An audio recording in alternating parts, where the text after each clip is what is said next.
comenzó una mala idea de que los países tuvieran su propio banco. En 1913, el Banco Central fue un antecedente muy importante para los países del continente americano. También surge el sistema de las reservas federales de Estados Unidos. En el porfiriato, los bancos centrales emitían papel moneda respaldado con metales preciosos. Al igual que el Banco Central de México desempeñaba las funciones como la recaudación de impuestos por pago de deudas desde 1884, y el gobierno concede la posibilidad de que los clientes del Banco Central sean únicos. En el mandato de Victoriano Huerta, la mayoría de los bancos quedaron quebrados y pocos sobrevivieron. También imponía préstamos por todos los bancos que operaban en los países. En 1916 los bancos fueron por el gobierno hasta 1921, y en el mandato de Venustiano Carranza se abandonó un régimen de porfiriato de pluralidad y mensuales. Fue el jefe del ejército constitucional que propuso en 1913 que se iniciaran los billetes fuera de las facultades exclusivas del Banco Único.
a 1970, fue gracias a la coordinación de las políticas fiscales y monetarias del país que gozó la prosperidad y la estabilidad.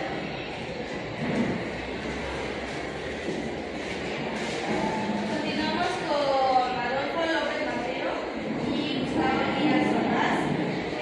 Durante sus gobiernos, pues lo que pasó es de que aumentó la inflación a un 3%.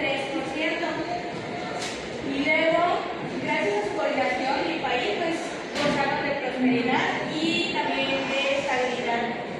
Ahora pues, tenemos a 1976. Bueno, antes de 1976 tenemos que, gracias a que surgió esa inflación, en 1970 se generó una deuda externa, pero más grande, demasiado amplia, que fue específicamente de 3.800 millones de dólares y generando así una inflación del 20%. Tenemos en 1976, ahora sí, donde volvemos a tener una devaluación, que como ya hemos visto varias devaluaciones, ahora volvemos a decaer en la devaluación, ahora desde el 1 de septiembre de este año, y pues el dólar fue aumentando.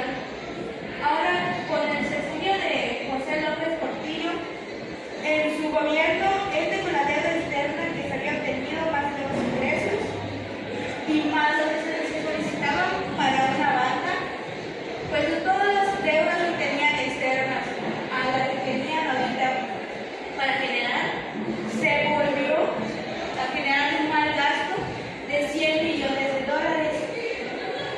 Y también en ese mismo sexenio se privatizaron todas las bancas. Tenemos ahora en 1982 otra inflación, que esta inflación fue del 100%, que pues tuvo una enorme fuga tanto de capitales y también controles fallidos. Y continuamos ahora con el sexenio de Miguel de la Madrid.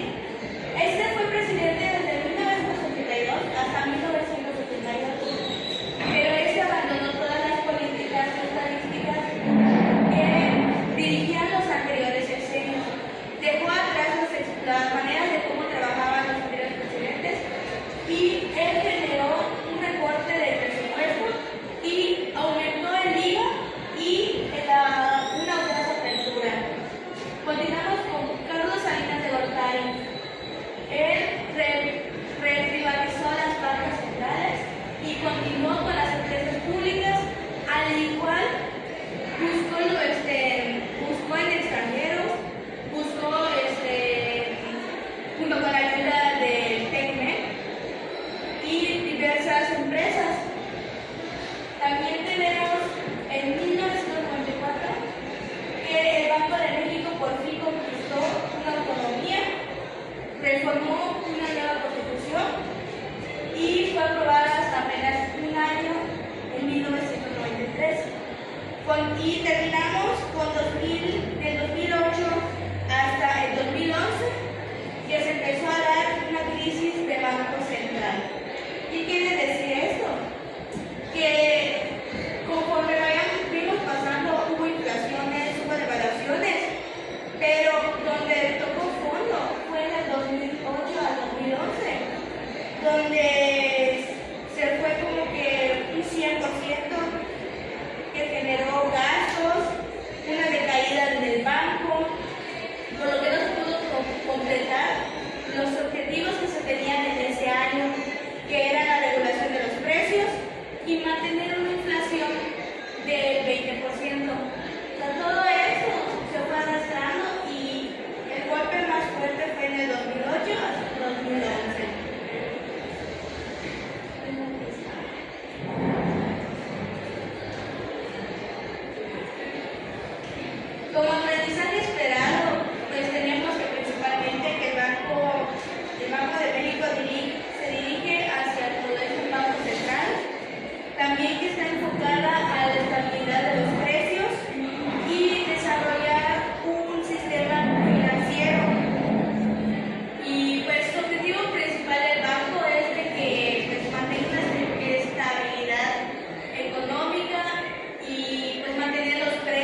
continuación serán las preguntas de reforzamiento de la política monetaria.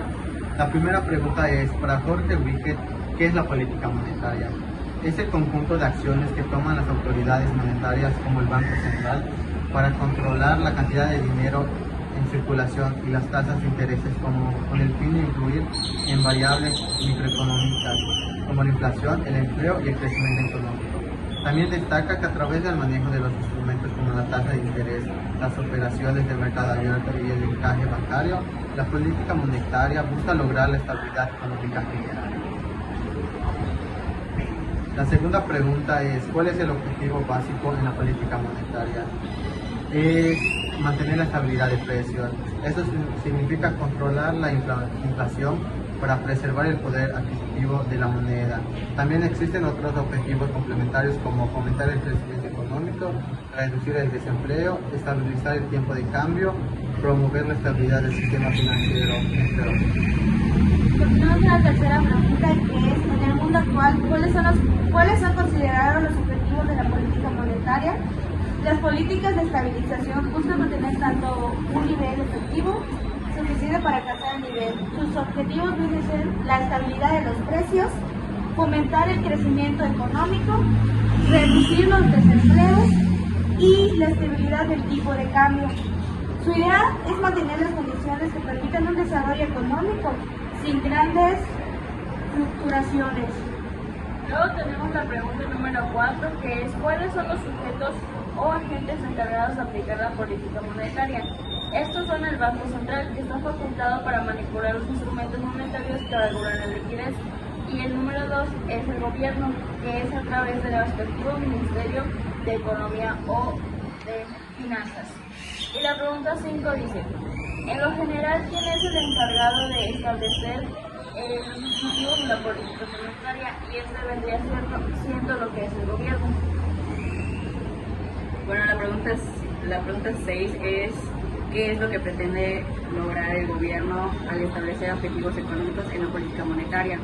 La tasa de crecimiento de los precios, la tasa de crecimiento del PIB, el interés del empleo. La pregunta 7 dice, ¿cuál es el objetivo fundamental de la reforma constitucional del artículo 28, párrafo 6? Dotar de autonomía al Banco de México. La pregunta número 8 nos dice, precisa brevemente en qué consiste la reforma constitucional del artículo 28, párrafo 6. Esto nos menciona que el Estado tendrá un banco central que será autónomo en el ejercicio de sus funciones y en su administración. Este está a cargo de personas designadas por el presidente de la República.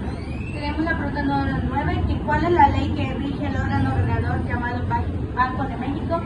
Es la ley del Banco de México, que esa fue publicada en el Diario Oficial de la Federación el 23 de diciembre de 1993. Y esta ley, ¿qué es lo que hace? Es que establece la autonomía, las funciones, organización y la operación del Banco de México. Y tiene un papel de autoridad responsable de la política monetaria, buscando principalmente la estabilidad del poder adquisitivo del dinero.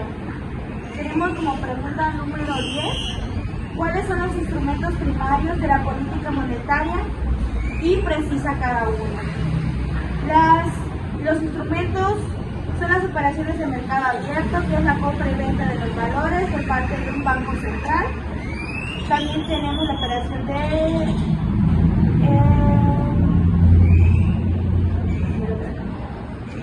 el descuento, que es la adquisición por la autoridad monetaria de los valores por efectos descontrolados con anterioridad por la banca, las variaciones, los porcentajes de reservas obligatorias, que esta es la legislación de muchos países exige para entidades financieras en el mantenimiento de unas reservas a sus depósitos. Y por último tenemos los otros instrumentos monetarios, que son los que existen en una enorme diversidad de instrumentos que pueden utilizarse para regular la liquidez y que han sido usados con mayor o menor intensidad en diversos países. Bueno, pues eso sería toda nuestra parte.